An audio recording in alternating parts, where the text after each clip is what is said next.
And I want to talk about how to alchemize the fears to create what you really want, what your soul really wants. Um, yeah, I think that's important. So, fear, fear. It comes up. We all have it. We are not immune to fear. But let's just talk about like an instance where you might get triggered with some fear. That would be when the pain body, like Eckhart Tolle calls it, the pain body.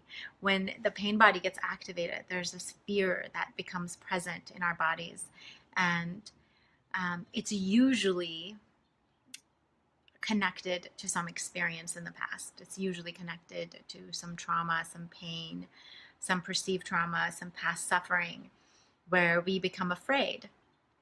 And this can be anything to do with the external world, or it can be anything to do with our own simple choices and how we allow ourselves to move towards our dreams or not. How to we allow ourselves to be intimate and vulnerable if we're seeking partnership or not. It really, you can just kind of apply it all over the board.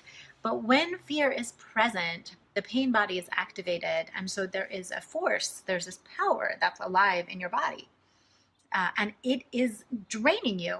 Your power is getting drained through this negative energy.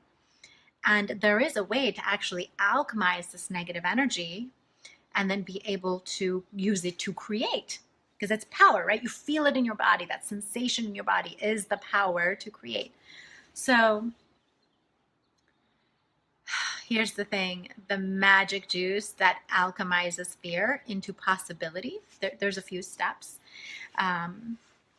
Is presence, unconditional presence with yourself. So let's say something happens. Let's say you have a thought, or something happens outside, or you have a thought about something that's happening outside, and you go into fear and doubt and worry. Or a polite word for it would be stress. I'm stressed. So you go into this fear, and then to just be able to come into presence with yourself. Love, love, love. Thank you for the love. To come into presence with yourself and just be in compassion and unconditional presence, so that there's space. There's space to be sad. There's space to moan. There's space to groan. There's space to cry. But that none of it, when the judgment isn't there, when you can really witness yourself with compassion, then you're not negatively recreating your past from the emotion of the fear. Because when the pain body gets activated, we do recreate the past experience that's connected to that pain. We recreate it, whatever it is, right? Mistrust of others, relationships, money. We just literally recreated it. It's like we just keep dragging the past and putting it in front of us.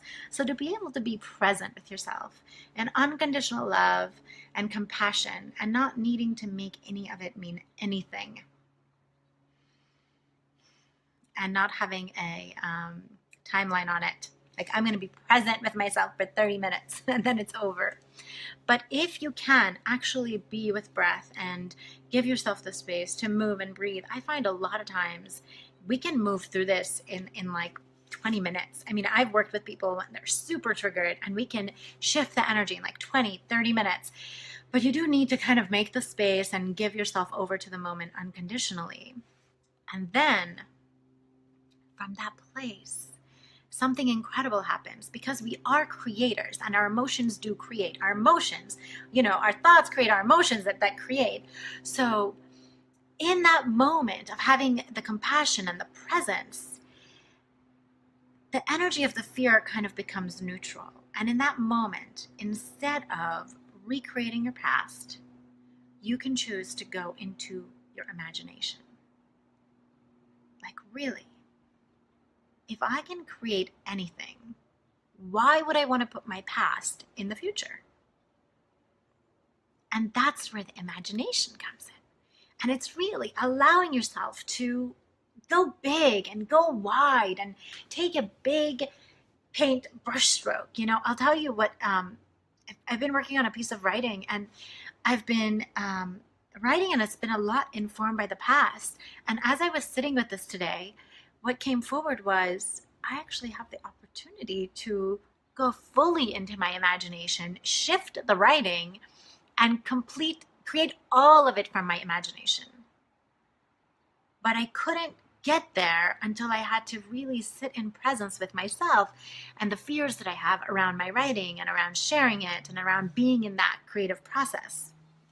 So, in essence, what I want to say is that the thing that creates is the sensation in your body, your aliveness, your juice. If it's going negative, if it's going positive, it's creating something.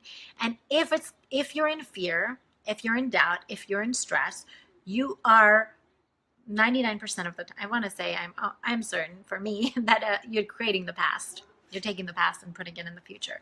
But there is an opportunity to sit in presence, give time, give space, moan, groan, breathe, crawl, journal, light a candle, hit a pillow, go for a nature walk, in absolute compassion with yourself. And when you feel that fear neutralizing a little bit, then go into your deep imagination and go into possibility. And what do I want to create? And don't even worry about the how. Just let your mind roam. Let your awareness roam into the land of imagination. And then have that imagination inform the action that you're going to take. That's easy, but you can alchemize the energy of the fear to create what you want. It's so funny because I was guiding someone who was in fear to say, I am loved, I am loved, I am loved, because she didn't feel safe. So I am loved, I am loved, I am loved. And then we changed it to I am love, I am love, I am love. And then as she was saying it, she said, what does love have to fear? And I said, exactly. What does love have to fear? Love has nothing to fear. If who you are is love, love has nothing to fear.